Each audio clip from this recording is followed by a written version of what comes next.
नमस्कार विद्यार्थी मित्रांनो, मी अविनाश गुरव या ठिकाणी सर्वांचं पुन्हा एकदा हार्दिक स्वागत करतो आपल्या यूट्यूब चॅनलवरती, ज्या की ठिकाणी आपण प्रिपरेशन करत होतो जिओग्राफी या सब्जेक्टचं आणि त्याच्यामध्ये भारतीय हिमालयाचा संपूर्ण अभ्यास कंप्लीट केल्याच्या नंतर दुसरा या ठिकाणी प्रादेशिक विभाग जो पडतो, प्रादेशिक प्रकार जो पडतो भारताचा, तो आहे उत्तर भारतीय मैदान।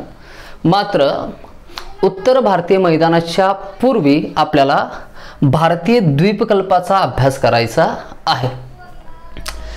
भारतीय द्वीपकल्पाचा एकदा जर अभ्यास कंप्लीट झाला की मग उत्तर भारतीय मैदानाबद्दल काय माहिती बघण्यासाठी आपल्याला सोपं जाईल। त्याच्यासाठी थोडासा क्रम या पद्धतीने आपण ठेवलेला आहे। तर रेडी आहेत सगळेजण, सुरुवात करायचं या ठिकाणी। तर संपूर्ण भारतीय हिमालयाचा जो अभ्यास आहे तो इन डिटेल मध्ये पूर्ण कंप्लीट केलेला आहे। आउट ऑफ दॅट पोर्शन तो जो कंटेंट दिलेला आहे, जे काही फॅक्ट्स तुम्हाला लिहून दिलेले त्याच्या पलीकडे काही विचारलं जाणार नाही, तर त्याच्यावरती पूर्णपणे विश्वास ठेवून तुम्हाला अभ्यास करायला हरकत नाही। त्याच्या पलीकडे जाऊन दुसरे काही सोर्सेस शोधत बसायची आवश्यकता पडणार नाही। सो रेडी, चला तर मग सुरू करूया आजच्या व्हिडिओ लेक्चरला, ज्याच्यामध्ये आपण बघतोय काय भारतीय द्वीपकल्प। भारतीय द्वीपकल्प कशाला म्हणतात? हिमालयाच्या दक्षिणेला जे उत्तर भारतीय मैदान आहे, ज्याचा विस्तार पंजाब पासून ते आसाम पर्यंत किंवा बिहार पर्यंत झालेला आहे। आसाम मधील हा जो प्रदेश आहे हा सुद्धा मैदानी प्रदेश म्हणून ओळखला जातो किंवा भारतीय द्वीपकल्पाचाच भाग म्हणून ओळखला जातो। तर पंजाब पासून कोणत्या कोणत्या राज्यांचा समावेश होतो? पंजाब असेल, हरियाणा असेल, राजस्थान, त्यानंतर उत्तर प्रदेश, बिहार, पश्चिम बंगाल, या सर्व राज्यांचा उत्तर भारतीय मैदानामध्ये इथून इथपर्यंत हा जो भाग बघतोय आपण, हा आहे उत्तर भारतीय मैदान। तर उत्तर भारतीय मैदानाच्या दक्षिणेला असलेला जो समुद्र सपाटीपासून उंच उचलला गेलेला सखल किंवा समतल प्रदेश आहे, समुद्र सपाटीपासून उंच वरी उचलला गेलेला जो समतल त्रिकोणी भूप्रदेश आहे, जो हिंद महासागराकडे निमुळता होत गेलेला आहे। या ठिकाणी आपण दाखवलेला आहे हिंद सागराकडे काय निमुळता होत गेलेला हा त्रिकोणी प्रदेश भारतीय द्वीपकल्प म्हणून ओळखला जातो किंवा यालाच भारताचे काय पठार म्हणतो। या पठाराच्या अंतर्गत सुद्धा काय अनेक पठार आहेत। जसं की उदाहरणादाखल जर बघायचं झालं तर एक मध्यभागी, भारताच्या मध्यभागी ज्या ठिकाणी कर्कवृत्त जातं, आपण याच्याबद्दल स्टडी केलेलं होतं 9 स्टेट्स या ठिकाणी। तर मेवाडचे पठार, माळव्याचे पठार, बुंदेलखंड पठार, बागेलखंड पठार, छोटा नागपूर पठार, हे सर्व, त्याच्यानंतर दंडकारण्य पठार आहे। त्याच्यानंतर या ठिकाणी महाराष्ट्राचे पठार, म्हणजे या पठारांच्या दक्षिणेला हा जो संपूर्ण भूप्रदेश आहे याला म्हणजे काय, ज्याच्यामध्ये महाराष्ट्र, आंध्र प्रदेश, कर्नाटक असे वेगवेगळे तेलंगणा राज्यांचा समावेश होतो, याला दख्खनचा पठार असं म्हणतो। दख्खनच्या पठारामध्ये सुद्धा काय वेगवेगळे भाग केलेले आहेत। महाराष्ट्राचा म्हणजे प्रादेशिक स्थानानुसार त्याची वेगवेगळी नावं पडलेली आहेत। जसं की महाराष्ट्राचा पठार आहे, तेलंगणाचे पठार आहे, त्याच्यानंतर कर्नाटकचं पठार आहे, आंध्र प्रदेशचं पठार असेल। तर या सर्व पठारांच्या बद्दल आपल्याला नंतर बघायचं आहे। एकूणच भारतीय द्वीपकल्पाचा अभ्यास अगोदर आपण काय करू बघू, सुरुवात करू त्याला। तर एकूणच भारतीय द्वीपकल्पाचा आपल्याला अभ्यास करायचा आहे। भारतीय द्वीपकल्प किंवा पठारी प्रदेश कशाला म्हणतो? बघा, समुद्र सपाटीपासून जो उंच उचलला गेलेला प्रदेश असतो, अशा पद्धतीने जो उंच उचलला गेलेला प्रदेश असतो, पण ज्याच्यावरती काय शिखरांची निर्मिती झालेली नसते किंवा डोंगरांची निर्मिती झालेली नसते, जो उंच उचललेला भाग आहे, मात्र तो त्याच्या माथ्यावरती कसा आहे, सपाट आहे, समतल आहे, अशा भूप्रदेशाला काय म्हणतो आपण? पठार असं म्हणतो। हाच पठार या ठिकाणी आपण काय केलेला आहे, दाखवलेला आहे। तर पठारी प्रदेशाबद्दल आणखी माहिती बघत असताना या पठारामध्ये सुद्धा आणखीन काही उंच उचलले गेलेले काय पठार असतात अशा पद्धतीने। जसं की महाराष्ट्रामध्ये जर विचार केला तर संपूर्ण महाराष्ट्रामध्ये दख्खन या पठाराचा विस्तार आहे। मोस्ट ऑफ 80% काय महाराष्ट्रामध्ये, पण त्या पठारामध्ये सुद्धा काही उंच उचलले गेलेले पठार, जसं की पाचगणीचे पठार आहे, सासवडचे पठार आहे। तर ते महाराष्ट्राचं पठार ज्यावेळेस आपण बघू, दख्खन पठारांबद्दल ज्यावेळेस अभ्यास करू त्यावेळेस बघू। आता सध्या भारतीय द्वीपकल्पाचा अभ्यास करत असताना हा जो उंच सखल उचलला गेलेला भाग आहे तो या ठिकाणी आपण काय ब्लॅक बॉर्डरने या ठिकाणी काय केलेलं आपण काय दाखवलेला आहे। हा इथून जे बॉर्डर दिलेली आहे तो भारतीय द्वीपकल्प आहे। लक्षात घ्या या ठिकाणी अगोदर. जर नकाशा एकदा व्यवस्थित तुम्हाला काय लक्षात आला, काय काय माहिती दिलेली, तर त्याच्यानंतर काय अंडरस्टँडिंगसाठी समजण्यासाठी थोडंसं सोपं जाईल. तर हा भारतीय काय द्वीपकल्पी प्रदेश जो आहे तोच या ठिकाणी आपण काय दाखवलेला आहे. तर याच्या बाहेरच्या बाजूला म्हणजे आहे ना, आता हा किनारी काय, हा भारताचा किनारा दाखवलेला आहे आणि काय हा द्वीपकल्पी काय प्रदेश दाखवलेला आहे. भारतीय द्वीपकल्प आणि काय हे काय सागरी सीमा यांच्या दरम्यान जो प्रदेश आहे तो मैदानी प्रदेश आहे, त्याला सागरी सीमा किनारी प्रदेश असं म्हणतो आपण. या ठिकाणी काय सांगतोय, भारतीय द्वीपकल्पानंतर किनाऱ्यापर्यंतचा जो प्रदेश आहे तो मैदानी प्रदेश आहे, जो समुद्राला लागून असतो. ज्या ठिकाणी काय किनारी प्रदेश तयार झालेला असतो त्याला काय किनारी मैदानी प्रदेश असं म्हणून ओळखला जातो, ज्याचा की विस्तार या ठिकाणी काय चिंचोळा असतो. या ठिकाणी इकडं अरबी समुद्राला लागून किनारी प्रदेश आहे आणि इकडं बंगालच्या उपसागराला लागून हा किनारी प्रदेश आहे. या ठिकाणी एवढं लक्षात आलंय. हा जो मधला संपूर्ण भारतीय द्वीपकल्प आहे तीच प्रतिकृती आपण काय केलेलं समजण्यासाठी या ठिकाणी काढलेली आहे. हा भारतीय द्वीपकल्प अशा पद्धतीने दिसतो. एक्झामच्या पॉइंट ऑफ व्ह्यूने विचार करण्याच्या अगोदर, त्या दृष्टीने फॅक्ट्स बघण्याच्या अगोदर आपण काय करू, नकाशामध्ये जी काय आपण माहिती या ठिकाणी दाखवलेली आहे तर त्याच्याबद्दल या ठिकाणी तुम्हाला सांगतो. त्याच्यानंतर ॲक्च्युअलमध्ये टीचिंगला काय करू स्टार्ट करू, त्याच्यानंतर नोट्स लिहून घ्यायची. आता सध्या समजून घ्यायचं. बघा या ठिकाणी हा जो भारतीय द्वीपकल्प दिलेला आहे, या भारतीय द्वीपकल्पामध्ये काही भूरूप आपण दाखवलेले आहेत. या ठिकाणी लाल रंगाने जे दाखवले आहेत त्या डोंगर रंग दाखवलेले आहेत. या ठिकाणी डोंगर रंग आहेत, इकडं काय पूर्व किनाऱ्यावरती डोंगर रंग दाखवलेले. त्याच्यानंतर तर ब्लॅक पेननी दाखवलेले हे जे भाग आहेत ते पठारांच्या मध्ये सुद्धा काय पठारी प्रदेश आहेत. म्हणजे हा जो पठारी प्रदेश आहे, या पठारी प्रदेशामध्ये उंच उचललं गेलं, आणखीन थोडंसं काय उंच उचलला गेलेला जो काय समतल सपाट काय भूप्रदेश असतो त्याला काय म्हणतो, पठारा अंतर्गत काय पठार असणे. या ठिकाणी तर हा माळवा पठार, त्याच्यानंतर छोटा नागपूर पठार, दंडकारण्य पठार या ठिकाणी दाखवलेले. तसं तर खूप सारे पठार आहेत, पण सध्या अभ्यासाच्या दृष्टिकोनातून एवढे 3 लक्षात घ्या. तर त्याच्यानंतर या ठिकाणी काही डोंगररांगा दिलेले आहेत. गुजरात पासून ते दिल्लीपर्यंत या ठिकाणी हे जे काय डोंगररांग या ठिकाणी पसरलेली आहे, तर ती डोंगररांग आहे अरवली पर्वत. अरवली पर्वताबद्दल सांगायचं झालं तर काय भारतातील सगळ्यात प्राचीन वलीपर्वत, एकूणच जगातील सगळ्यात प्राचीन वलीपर्वतांपैकी एक वलीपर्वत आहे अरवली पर्वत. त्याच्या नावामध्येच दिलेलं आहे काय अरवली पर्वत असं. तर वलित पर्वत, हिमालय सुद्धा वलित पर्वत आहे, अरवली सुद्धा वलित पर्वत आहे. पण फरक असा आहे की हिमालय हा सगळ्यात काय अर्वाचीन वलीपर्वत आहे आणि अरवली हा भारतीय द्वीपकल्पावरीलच नाही तर जगामधील सर्वात प्राचीन वलित पर्वत आहे आणि तो एक अवशिष्ट पर्वत आहे. कारण याच्यामध्ये काय या ठिकाणी काय त्या डोंगराची खूप मोठ्या प्रमाणात काय तोडफोड झालेली आहे किंवा तुटलेला फुटलेला आहे. मग मान्सून असेल, वारा असेल, अशा काय वेगवेगळ्या घटकांचा कारकांचा त्याच्यावरती काय परिणाम झाल्यामुळे काय तो अवशिष्ट पर्वत बनलेला आहे. तर अरवली पर्वताच्या दक्षिणेला या ठिकाणी एक पठार दाखवलेला आहे आपण, त्याचं नाव आहे माळवा पठार. या माळवा पठारावरूनच एक नदी उगम पावते आणि उत्तर दिशेला वाहत जाते. तर ती नदी कोणती आहे, चंबळ नदी आहे. कोणती नदी, चंबळ नदी.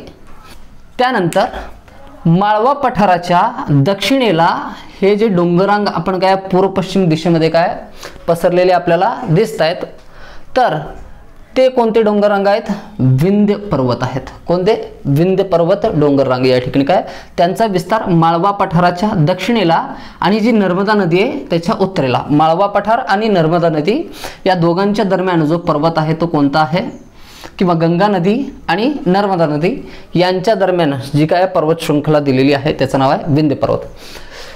विंध्य पर्वताच्या दक्षिणेला नर्मदा नदी कुठं मध्य प्रदेशमध्ये उगम पावते आणि काय खंबातच्या आखातामध्ये गुजरातच्या किनाऱ्यावरती अरबी समुद्राला येऊन मिळते. नद्यांबद्दल नदी प्रणाली या चॅप्टरमध्ये डिटेलमध्ये बघू, जास्त खोलमध्ये जायची आवश्यकता नाही. नर्मदा नदीच्या दक्षिणेला आणि या ठिकाणी तापी नदी जी सुद्धा काय मध्य प्रदेशमध्येच काय उगम पावते आणि ती थोडीशी काय महाराष्ट्रामधून होत, महाराष्ट्र गुजरात काय सीमारेषेवरून काय होत गुजरातमध्ये खंबातच्या आखातामध्ये अरबी समुद्राला जाऊन मिळते. ती नदी कोणती आहे, तापी नदी. नर्मदा आणि तापी या दोनही नद्यांच्या दरम्यान या ठिकाणी एक डोंगररांग दाखवलेला आहे, त्याचं नाव आहे सतपुडा पर्वत. येतं लक्षात. माळवाच्या दक्षिणेला विंध्य पर्वत, विंध्य पर्वताच्या दक्षिणेला नर्मदा नदी, नर्मदा नदीच्या काय दक्षिणेला सातपुडा पर्वत, सातपुडा पर्वताच्या दक्षिणेला तापी नदी. त्यानंतर या ठिकाणी तापी नदीच्या दक्षिणेपासून ते कार्डमम टेकड्या या अतिदक्षिणेकडे जे दाखवलेले आहेत, या कार्डमम टेकड्यांपर्यंत जे दक्षिणोत्तर दिशेने डोंगररांग पसरलेली आहे त्याला पश्चिम घाट असं म्हणतात. पश्चिम किनाऱ्याला समांतर, पश्चिम किनाऱ्यालगत ही डोंगररांग पसरलेली असल्यामुळे बघा, डोंगररांग म्हणजेच काय, या पठारी प्रदेशावरती काही उंच काय उचलले गेले जे प्रदेश आहेत, जे डोंगराप्रमाणे या ठिकाणी दिसतात, त्यांना काय म्हणलेलं आहे, पश्चिम घाट किंवा पश्चिम घाट डोंगररांग असं म्हणलेलं आहे. तर हेच पश्चिम घाट डोंगर या ठिकाणी दाखवलेलं आहे. विस्तार कुठून कुठपर्यंत आहे, तापी नदीच्या दक्षिणेपासून ते अतिदक्षिणेकडील कार्डमम टेकड्यांपर्यंत यांचा काय विस्तार झालेला आहे, हे ते पश्चिम घाट आहे. त्यानंतर पूर्व दिशेला, पूर्व किनाऱ्याला समांतर अशी या ठिकाणी पूर्व घाट पसरलेला आहे. पूर्व घाटाला वेगवेगळ्या राज्यांमध्ये स्थानिक काय त्या ठिकाणानुसार त्याला वेगळी नावं दिलेली आहेत. त्यांची नावं आपण काय करायची नंतर बघायची. आता फक्त लक्षात घ्या, पश्चिम किनाऱ्यालगत पश्चिम घाट आहे आणि पूर्व किनाऱ्यालगत काय आहे, पूर्व घाट आहे. इथंपर्यंत लक्षात आले सगळ्यांच्या. चला तर मग पुढे बघू. पूर्व किनाऱ्यालगत काय, पूर्व घाट आहे. पण पूर्व घाट आणि पश्चिम घाटामधला डिफरन्स काय, पश्चिम घाट हा अभेद्य आहे. कोणत्याही ठिकाणी पश्चिम घाटामध्ये काय गॅप तयार झालेला नाही, अखंड स्वरूपामध्ये त्याचा विस्तार दिसून येतो. मात्र पठारी प्रदेशावरील ज्या नद्या या ठिकाणी काय पश्चिम घाटामध्ये उगम पावून पूर्व दिशेला वाहत येतात, कोणत्या कोणत्या महानदी असेल, गोदावरी असेल, कृष्णा असेल, कावेरी असेल, तसं तर शेकडो नद्या या ठिकाणी काय पूर्व दिशेला उगम पावून काय पूर्व दिशेला काय वाहत येऊन बंगालच्या उपसागरामध्ये काय आपलं काय जल त्या ठिकाणी काय सोडतात. मात्र आपण या ठिकाणी द्वीपकल्पाचा अभ्यासाच्या दृष्टिकोनातून काही महत्त्वपूर्ण नद्या दाखवलेल्या आहेत. महानदी, गोदावरी, कृष्णा असेल आणि कावेरी असेल. या नद्यांच्या वहन कार्यामुळं, उत्खनन कार्यामुळं, क्षरण कार्यामुळं हे जे काय पूर्वघाट आहे, पूर्वघाट ठिकठिकाणी काय त्याची झीज झालेली आहे, तो तुटलेला आहे आणि त्या ठिकाणी गॅप तयार झालेले आहेत. म्हणजे गोदावरी आणि कृष्णाच्या दरम्यान काय पूर्वघाटाचा थोडासा विस्तार आहे. कृष्णा आणि कावेरी नदीच्या दरम्यान या ठिकाणी काय वेगवेगळ्या डोंगररांगांचा विस्तार आहे.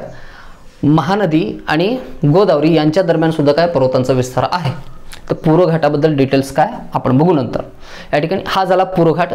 त्यानंतर इकडे दाखवलेला हा पठार जो आहे विंध्य पर्वताच्या दक्षिणेला, म्हणजे भारतीय द्वीपकल्पाच्या पूर्वोत्तर भागामध्ये, या ठिकाणी पूर्वोत्तर भागामध्ये जे पठार दाखवलेलं आहे ते आहे छोटा नागपूरचं पठार, जे की या ठिकाणी काय खाणींसाठी समृद्ध आहे. खनिजांसाठी, मिनरल्स जे असतात त्यांच्यासाठी काय समृद्ध असा भूप्रदेश आहे.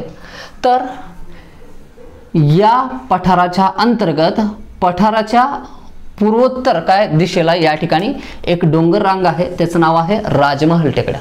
कोणत्या टेकड्या आहेत, राजमहल टेकड्या.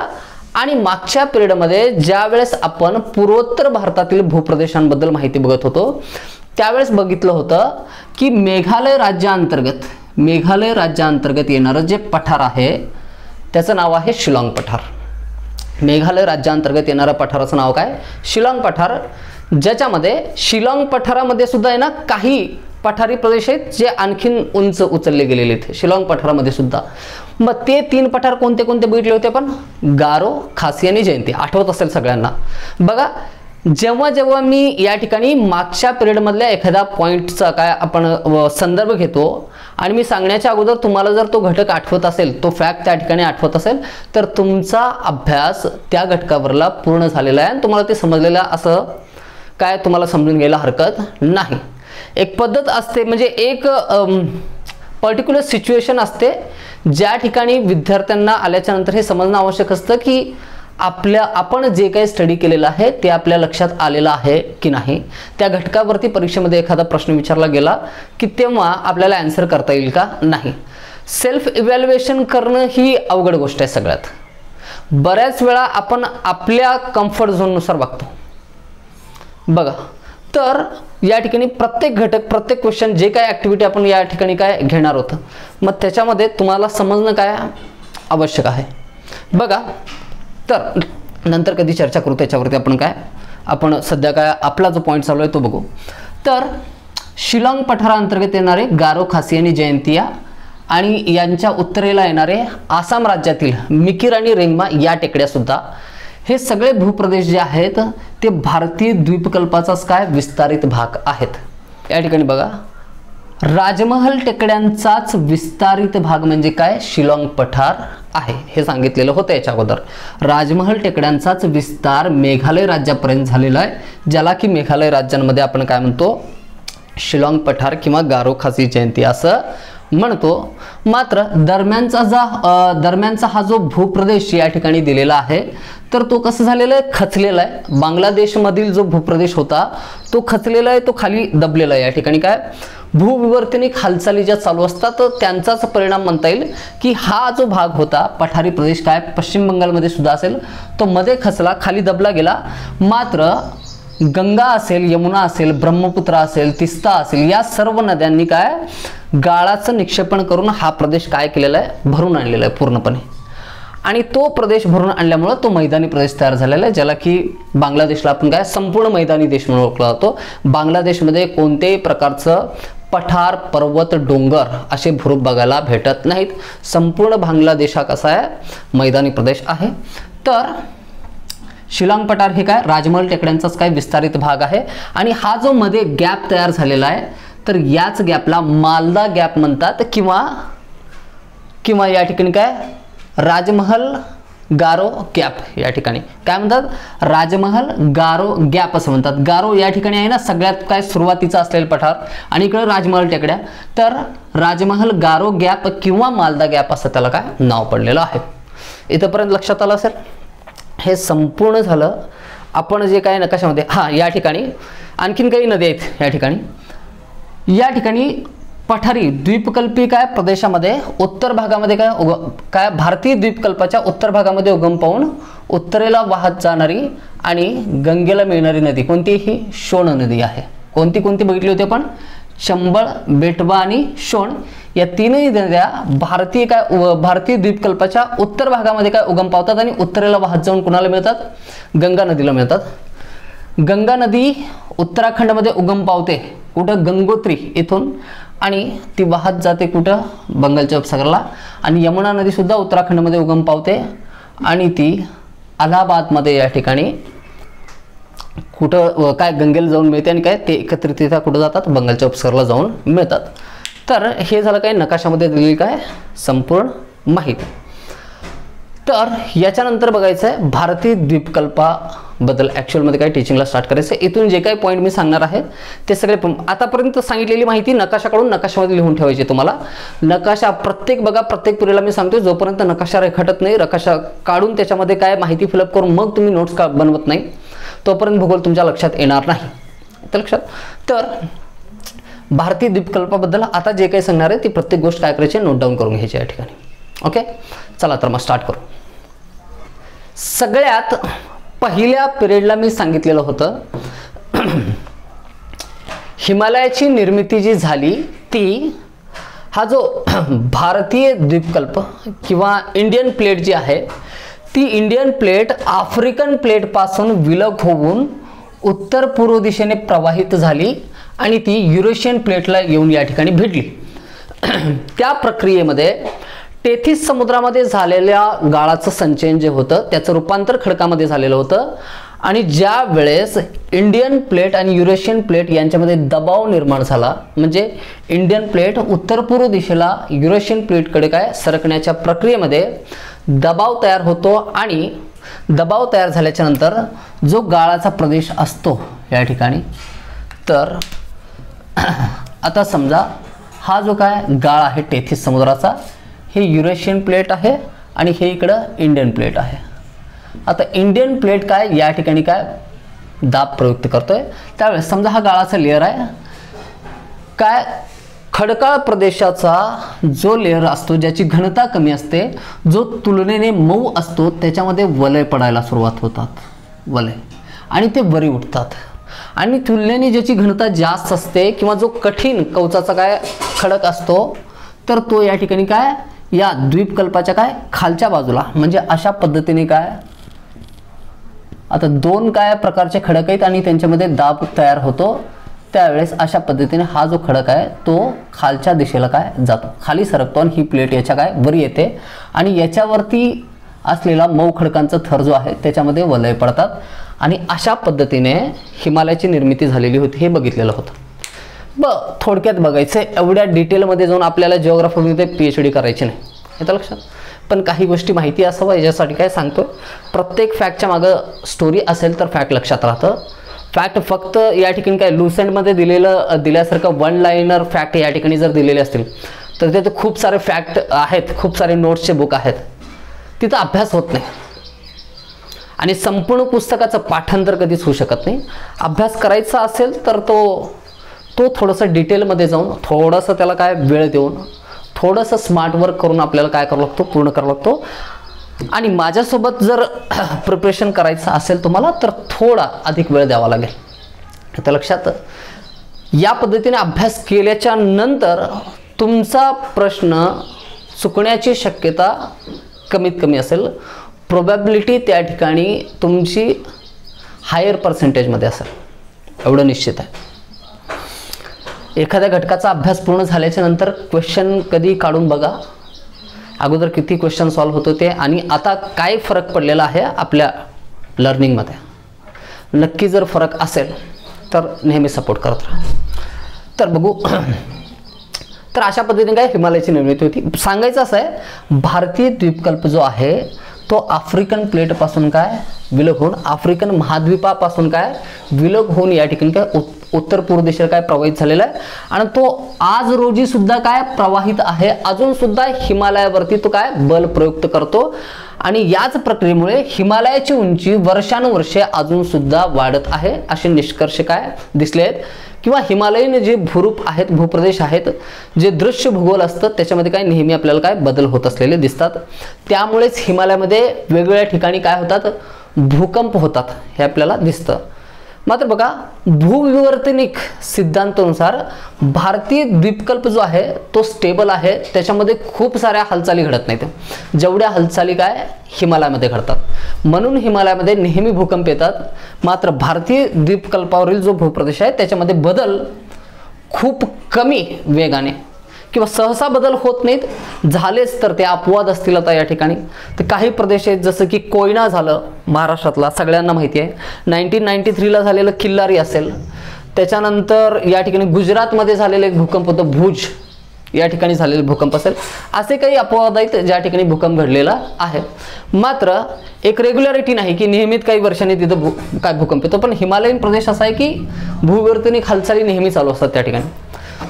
आता हा जो प्रवाह आहे या प्रवाहामुळे म्हणजे भारतीय द्वीपकल्पाचा जो उत्तर पूर्व दिशेला काय प्रवाह आहे बघा याच्यानंतरचे का बरं वेळ देतोय याच्यानंतर ज्यावेळेस प्राणी जीवन बघणार आहोत ज्यावेळेस वनस्पती जीवन बघणार आहोत ज्यावेळेस भारताचं हवामान बघणार आहोत भारतातील काय शेती बघणार आहोत हां या ठिकाणी काय कृषी घटक बघणार आहोत आपण या सगळ्या गोष्टी काय रिलेटेड आहेत की हा भूप्रदेश नेमका तयार कसा झाला याच्यावरून म्हणून भारतीय द्वीपकल्पाची निर्मिती कशी झाली आहे याच्यासाठी थोडासा जास्त वेळ देतोय। बघा अल्फ्रेड वेगनर यांचा महाद्वीपीय प्रवाह सिद्धांत आहे। कोणता सिद्धांत महाद्वीपीय प्रवाह सिद्धांत याच्यामध्ये मोठ्या मोठ्या ठळक गोष्टी बघायच्यात आपल्याला फक्त। अल्फ्रेड वेगनर आपल्या महाद्वीपीय प्रवाह सिद्धांतामध्ये असं सांगतात आणि स्पष्ट सुद्धा केलेलं आहे त्यांनी एक्सप्लेन म्हणजे याच्या काय पूर्ण विथ प्रूफ ते बोलतात या ठिकाणी। तर थोडक्यात असं समजून घ्या की संपूर्ण पृथ्वी जी होती संपूर्ण पृथ्वीवरती करोडो वर्षांपूर्वी एकच महाद्वीप त्या ठिकाणी काय होता एकच काय सुपर कॉन्टिनेंट त्या ठिकाणी काय होता अशा पद्धतीने म्हणजे आता असणारे जे 7 महाद्वीप आहेत आता असणारे जे 7 महाखंड आहेत कुठले कुठले उत्तर अमेरिका दक्षिण अमेरिका युरोप त्याच्यानंतर आशिया त्यानंतर दक्षिण आफ्रिका ऑस्ट्रेलिया, अंटार्क्टिका हे जे 7 महाखंड आहेत ते अगोदर काय म्हणजे संपूर्ण सुरुवातीच्या काळाला, अगदी सुरुवातीच्या काळाला हे 7ही महाद्वीप एकाच महाद्वीपाचे काय, एकाच सुपर कॉन्टिनेंटचे काय भाग होते. तर त्याचं नाव काय होतं, पॅन्जिया. त्या सुपर कॉन्टिनेंटचं, त्या महाद्वीपचं नाव काय होतं, पॅन्जिया. तर भूविवर्तनिक हालचालींच्या प्रक्रियेमध्ये या पॅन्जियाचे 2 समान भाग झाले. 2 समान भागांमध्ये या ठिकाणी काय त्याचं विभाजन झालं. एक उत्तरेला प्रवाहित झाला आणि एक दक्षिणेला प्रवाहित झाला. जो उत्तरेला प्रवाहित झाला त्याला म्हणतात लॉरेशियस लँड किंवा अंगारा लँड, आणि जो दक्षिणेला प्रवाहित झाला त्याचं नाव होतं गोंडवाना लँड. हे सुद्धा आपलं काय झालेलं आहे, बघितलेलं आहे आपण, समजेल तुम्हाला या ठिकाणी. तर या ठिकाणी तर हा झाला काय लॉरेशियस आणि हा झाला काय गोंडवाना. त्याच्यानंतर आणखीन काही करोड वर्षानंतर या गोंडवाना काय महाद्वीपाचे सुद्धा वेगवेगळ्या काय खंडांमध्ये विभाजन झालं आणि लॉरेशियस म्हणजे अंगारा लँडचं सुद्धा वेगवेगळ्या काय महाखंडांमध्ये काय विभाजन झालं. तर लॉरेशियस जो लँड होता, लॉरेशियस महाद्वीप जे होतं त्याच्यापासून तयार झालेले उत्तर अमेरिका खंड, आशिया खंड, युरोप खंड हे या ठिकाणी लॉरेशियस पासून तयार झाले, लॉरेशियस पासून विलग झाले. आणि गोंडवाना जो महाद्वीप होता त्याच्यापासून दक्षिण अमेरिका, त्याच्यानंतर आफ्रिका खंड, ऑस्ट्रेलिया खंड, आफ्रिका खंड हे जे खंड होते ते या ठिकाणी तयार झाले. या भूविवर्तनिक हालचालींच्या प्रक्रियेमध्ये अल्फ्रेड वेगनरचं मत असं होतं की हे जे सगळे काय प्लेट्स आहेत ते इंटरकनेक्टेड आहेत, एकमेकांशी काय जुळले गेलेले आहेत. त्यांचं मत असं सुद्धा आहे की आज रोजी जे सर्वच्या सर्व काय महाद्वीप आहेत त्या सगळ्यांना काय जर आपण काय जुळवण्याचा प्रयत्न केला तर ते तंतोतंत या ठिकाणी काय जुळतात. आज रोजी आपण या सर्व 7ही महाद्वीपांना काय जर काय जुळवण्याचा प्रयत्न केला तर ते तंतोतंत जुळतात आणि त्यांच्यापासून पॅन्जिया प्रदेश परत एकदा काय मिळवता येतो. हे सिद्ध केलेलं आहे त्यांनी. ते असं म्हणतात की हे जे भूखंड आहेत, हे जे काय महाखंड आपण काय बघतोय हे नेहमी यांच्यामध्ये काय हालचाल सुरू असते. 2 महाद्वीप एकतर एकमेकांच्या काय जवळ येत असतात किंवा एकमेकांपासून काय विलग होत असतात. जसं की भारतीय द्वीपकल्प हा काय या ठिकाणी आफ्रिकन द्वीपकल्प काय आफ्रिकन प्लेट पासून काय विलग झाला, तुटला आणि तो उत्तर पूर्व दिशेला काय प्रवाहित झाला. म्हणजे तो आफ्रिकन प्लेट पासून काय दूर चाललाय, मात्र जवळ कोणाच्या चाललाय, युरेशियन प्लेटच्या, आणि तो जवळ गेला आणि त्याच प्रक्रियेमध्ये काय हिमालयाची निर्मिती झाली. तर अशा पद्धतीने काय भारतीय द्वीपकल्प आज रोजी आपल्याला जो दिसतो त्याची निर्मिती झालेली आहे. हा जो आतमध्ये दाखवलेला काय द्वीपकल्पी प्रदेश सुरुवातीला सांगितलं होतं मी, हाच भूप्रदेश काय आफ्रिकन प्लेटपासून काय तुटून या ठिकाणी काय भिडला. त्याच्यानंतर मात्र हा द्वीपकल्पी प्रदेशाच्या बाहेरच्या बाजूला हा जो दिसणारा किनाऱ्याजवळील मैदानी प्रदेश जो आहे, किनाऱ्याजवळील मैदानी प्रदेश जो आहे त्याची निर्मिती केव्हा झाली. हा आपण काय आफ्रिकेपासून विलग झालेला होता का, नाही. बघा अरबी समुद्राला जाऊन मिळणारा सुद्धा काय शेकडो नद्या आहेत आणि बंगालच्या उपसागराला जाऊन मिळणारा सुद्धा काय शेकडो नद्या आहेत. या नद्या भारतीय द्वीपकल्पावरील पूर्ववर्ती नद्या होत्या. या नद्या ज्यावेळेस काय वाहत असतात या ठिकाणी भूखंडावरून, नद्यांचं कार्यच काय असतं, क्षरण करणं. या ठिकाणी आपल्या प्रवाहामध्ये येणारे जे खडक असतील, माती असेल, वाळूचे कण असतील, खडकांचे कण असतील, या सगळ्यांचं काय करायचं, वहन करायचं. आणि ज्या ठिकाणी नद्यांचा काय वेग मंद होतो, वेग कमी होतं, स्पीड कमी होतं, एक्सेलरेशन कमी होतं, त्यावेळेस आपल्यासोबत काय वाहून आणलेलं गाळ जे आहे त्याचा आणखीन काय त्यांना काय वाहून घेऊन जाऊ शकत नाहीत.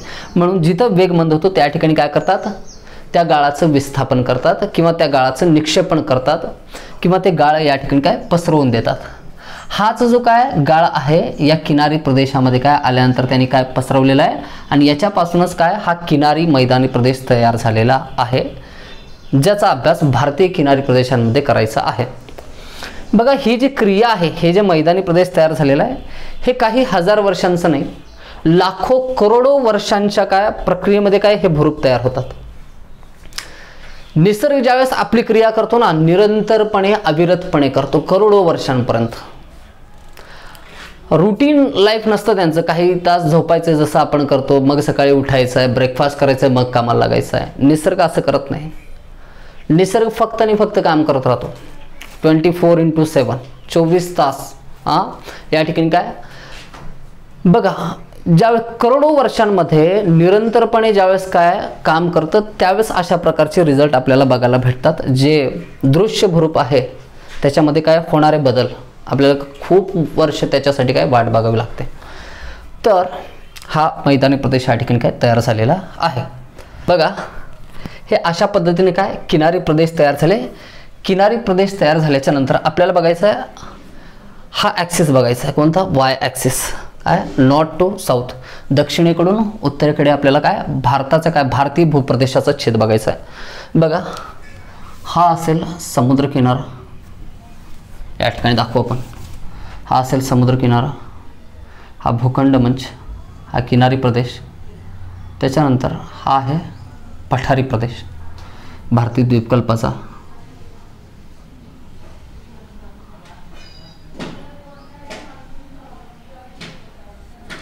बघा, हा या ठिकाणी काय अरबी समुद्र असेल, हा दक्षिण आहे आणि हा उत्तर दिशा आहे. विचार करा. बघा, कल्पना करायचं, व्यवस्थित लक्षात घ्यायचं. हा किनारी प्रदेश आहे जो आपण या ठिकाणी दाखवलेला आहे. किनारी प्रदेशापासून उत्तरेला गेल्याच्या नंतर कोणता भूप्रदेश लागतो? भारतीय पठारी प्रदेश लागतो. हा जो आहे तो टेथिस समुद्राचा शिल्लक राहिलेला भाग आहे. टेथिस समुद्राचा शिल्लक राहिलेला भाग. त्याच्या उत्तरेला ज्यावेळेस काय आपण जातो या ठिकाणी, हा टेथिस समुद्राचा काय शिल्लक राहिलेला भाग, इथंपर्यंत काय भारतीय द्वीपकल्पाचा विस्तार आहे. त्याच्या उत्तरेला गेल्यानंतर अगोदर कोणतं हिमालय लागतं? लघु हिमालय लागेल, मग बृहत हिमालय त्याच्यापेक्षा थोडंसं उंच, आणि त्यापेक्षा उंच कोणतं आहे? हा ठिकाणी लघु हिमालय, मध्य हिमालय, त्याच्या सगळ्यात शेवटी काय बृहत हिमालय जे आहे, बृहत हिमालय या ठिकाणी काय लागतं. बघा, उत्तर भारतीय मैदान या ठिकाणी आपल्याला काय दिसत नाही. उत्तर भारतीय मैदान सगळ्यात नंतर तयार झालेलं आहे या प्रक्रियेमध्ये. बघा, हिमालयावरून करोडो वर्षांपासून खूप साऱ्या नद्या या ठिकाणी काय अगोदर सुद्धा व्हायच्या, आता सुद्धा वाहतात. मात्र आता संख्या थोडीशी काय, हिमालयाची निर्मिती ज्यावेळेस झाली त्यावेळेस रोध निर्माण होतो त्या ठिकाणी, त्याच्यामुळे नद्यांची संख्या थोडीशी कमी झालेली, जे की भारतामध्ये वाहत येतात हिमालयातून. तर हिमालयातून येणारे आज सुद्धा जेवढ्या काही नद्या आहेत त्या वाहत येत असताना आपल्यासोबत काय वाळू असेल, माती असेल, खडकांचे कण असेल, या सगळ्यांचं काय वहन करतात. आणि ज्या वेळेस या ठिकाणी काय लघु हिमालय उतरून ते लघु हिमालयाच्या पायथ्याला येतात, त्यांचा वेग मंद होतो. नद्या तिथं काय झुळझुळ काय वाहायला लागतात, हळू सावकाश. तर या ठिकाणी आल्याच्यानंतर या सर्व नद्यांनी आपल्यासोबत वाहून आणलेला जो गाळ होता, त्या गाळाचं या ठिकाणी तो जो गाळ होता त्या गाळाचं निक्षेपण या टेथिस समुद्राचा जो काय राहिलेला शिल्लक उर्वरित भाग होता त्या भागामध्ये काय गाळाचं काय केलं, संचयन केलं किंवा निक्षेपण केलं. हाच जो भाग आहे इथून इथपर्यंतचा, म्हणजे भारतीय द्वीपकल्प आणि लघु हिमालय यांच्या दरम्यान भारताचा कोणता भाग आहे? उत्तर भारतीय मैदानाचा भाग आहे. बघा, एक प्रकारे याला जलोढ क्षेत्र असं म्हणतात, किंवा ज्या ठिकाणी गाळाचं मैदान असेल त्या मैदानी प्रदेशामध्ये काय पाणी या ठिकाणी काय साठवून ठेवण्याची क्षमता असते. म्हणून या ठिकाणी ज्या वेळेस काय विहिरी खोदल्या जातात तेव्हा खूप मोठ्या प्रमाणात एकतर पावसाचं पर्जन्य सुद्धा असेल आणि हिमालयावरून वाहून आलेल्या नद्या ज्या असतात त्या नद्यातील काय पाण्याचं सुद्धा या ठिकाणी काय झालेलं असतं, साठा तयार झालेला असतो. ज्या वेळेस याच्यामध्ये काय कूपनलिका असतील, बोरवेल ज्याला म्हणतो बोरवेल असतील, विहिरी ज्यावेळेस काय खोदल्या जातात त्यावेळेस काय खूप मोठ्या प्रमाणात काय पाणी भेटतं. नदी तर काय मैदानी प्रदेश तर सुपीक आहेच या ठिकाणी, आणि प्रत्येक वर्षी काय नदी येत असताना नवीन गाळ काय वाहून आणते आणि नवीन काय लेअर त्या ठिकाणी काय त्या मैदानी प्रदेशामध्ये काय पसरवते. म्हणून कृषीचा खूप मोठ्या काय स्तरावरती काय विकास या प्रदेशामध्ये झालेला आहे. ज्या ठिकाणी काय गाळाचा प्रदेश असेल, सुपीक प्रदेश असेल आणि मुबलक प्रमाणात पाणी उपलब्ध असेल, मग तिथं शेती करण्यासाठी काय कोणत्याही प्रकारची काय अवघड परिस्थिती काय राहत नाही. तर उत्तर भारतीय मैदान, हिमालय आणि भारतीय पठार हे झालं. अशा पद्धतीने उत्तर भारतीय मैदान काय तयार झालेलं आहे. तर याच्यानंतर आपल्याला काय एक एक घटक घ्यायचा आहे भारतीय द्वीपकल्पावरील आणि त्याच्याबद्दल काय करायचं आहे, डिस्कशन करायचं आहे. तर आता या ठिकाणी बघत असताना आपण बघा काय भारतीय द्वीपकल्प जो आहे, भारतीय द्वीपकल्पाचा जो उत्तर भाग आहे, काय सांगतोय, भारतीय द्वीपकल्पाचा उत्तर भाग म्हणजे कोणता, अरवली पर्वतापासून ते राजमहल टेकड्यापर्यंतचा हा जो भाग आहे उत्तर भाग, या उत्तर भागाचा उतार जो आहे तो उत्तरेला आहे. या उत्तर भागाचा या ठिकाणी काढेन मी, हा उत्तर भाग आणि हा सातपुडा पर्वताच्या दक्षिणेला, सातपुडा पर्वताच्या दक्षिणेला जो काय भारतीय द्वीपकल्पाचा शिल्लक भाग आहे त्याला काय म्हणायचं, दक्षिणेकडील भाग, हा उत्तरेकडील भाग. या उत्तरेकडील भागाचा उतार कोणीकडे आहे, उत्तरेकडे आहे सांगतोय, कारण भारतीय द्वीपकल्पाच्या उत्तर भागामध्ये उगम पावणाऱ्या चंबळ, बेटवा, कालीसिंध, शोण या नद्या कुणीकडे वाहत जातात, उत्तरेला वाहत जातात. आणि कोणत्या नदीला मिळतात, गंगा नदीला, एकतर गंगा नदी किंवा यमुना नदीला मिळतात. नद्यांचा प्रवाह निश्चित करतो की त्या भूप्रदेशाचा उतार कोणत्या बाजूला आहे. इमॅजिन करत चला म्हणजे लक्षात येईल या ठिकाणी. त्याच्यानंतर बघा माळवा पठारामध्ये या ठिकाणी काय उगम पावणारी जी नदी आहे ती नदी कुणीकडे काय उत्तरेला वाहत जाते. बेटवा नदी जी अरवली पर्वताच्या पश्चिमेला उगम पावते ती नदी काय या ठिकाणी कुठे मिळते, या ठिकाणी चंबळ नदीला मिळते. शोण नदी सुद्धा काय भारतीय द्वीपकल्पावरती उगम पावते, मात्र उत्तरेला वाहत जाऊन कुठे मिळते, ती गंगा नदीला मिळते. तर या सर्व नद्या ज्या आहेत या नद्या काय उत्तरेला काय वाहत जातात, म्हणून काय उत्तर भारतीय काय द्वीपकल्पीय प्रदेशाचा उतार कोणीकडे आहे, उत्तर दिशेला आहे.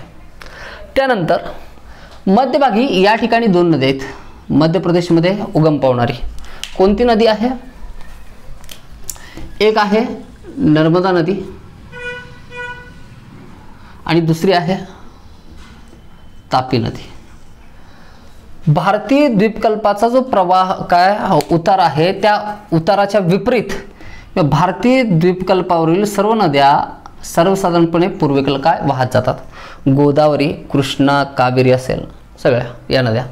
मात्र द्वीपकल्पावरील या दोनच अशा नद्या आहेत ज्यांचा प्रवाह पूर्वेकडून पश्चिमेकडे आहे. असं का बरं झालेलं असेल, या ठिकाणी बघा दोन या ठिकाणी खचदऱ्या तयार झाल्या आहेत. बघा हा जो भाग आहे हा असा दाखवलेला आहे आपण द्वीपकल्पाचा, आणि हा जो मध्ये भाग आहे त्याला द्वीपकल्पी प्रदेशामध्ये आपण घेतलेला नाही, तो गॅप तयार झालेला आहे. या ठिकाणी या ठिकाणी नर्मदा नदीच्या काय खोऱ्यामध्ये एक गॅप आहे आणि तापी नदीच्या खोऱ्यामध्ये एक गॅप आहे. अशा पद्धतीने इथं दाखवता येईल आपल्याला. परत वापस जाऊन असा गॅप तयार झालेला आहे. हे अशा पद्धतीने हे दोन गॅप तयार झालेले आहेत. आणि या ठिकाणी काय या खचदरीमधून नर्मदा आणि तापी या दोन्ही नद्या बघा या ज्या खचदऱ्या तयार झालेल्या आहेत म्हणजे काय जमिनीचा भूखंडाचा जो खचलेला भाग आहे त्या खचलेल्या भागाच्या मधून ही नदी वाहत जाते, म्हणून त्याला काय म्हणतो आपण नर्मदेची खचदरी आणि याला तापीची खचदरी. आणि या खचदरीचा उतार पूर्वेकडून पश्चिमेकडे आहे, म्हणून नर्मदा आणि तापी या दोनही नद्या भारतीय द्वीपकल्पावरती उगम पावतात, मात्र त्यांच्या प्रवाहाची दिशा कोणती आहे, पश्चिम दिशा आहे. पश्चिमेला त्या खंबातच्या आखातामध्ये गुजरात जवळ गुजरातच्या किनाऱ्यावरती अरबी समुद्राला येऊन मिळतात. तर या झाल्या दोन नद्यांच्या बाबतीत. या दोनही नद्या जर सोडलं तर भारतीय काय संपूर्ण इतर काय जो भारतीय द्वीपकल्प आहे भारतीय पठार आहे तर त्यांचा उतार काय सर्व नद्या कुणीकडे वाहत जातात, पश्चिम घाटामध्ये उगम पावतात आणि काय पूर्वेला काय बंगालच्या उपसागराकडे वाहत जातात. म्हणून या संपूर्ण काय भूप्रदेशाचा विस्तार कुणीकडे आहे, पूर्ववर्ती आहे किंवा काय पूर्वेकडे आहे. पॉइंट क्लिअर आहे इथपर्यंत. भारतीय द्वीपकल्प यांच्याबद्दल सविस्तर संपूर्ण फॅक्ट आपण काय कव्हर केलेले परीक्षेच्या दृष्टिकोनातून. कोणताही प्रश्न जर काय विचारला गेला तर अरवली पर्वताबद्दल किंवा भारतीय द्वीपकल्पाबद्दल जेवढे काही पॉईंट आपण लिहून घेतलेले आहेत तर आउट ऑफ दॅट कंटेंट ते विचारणार नाहीत एवढं काय नक्की आहे. तर तोपर्यंत या ठिकाणी काय थांबू. तर सगळ्यांनी घरी राहायचं आहे, सुरक्षित राहायचं आहे आणि स्वतःची काळजी घ्यायची आहे. So take care.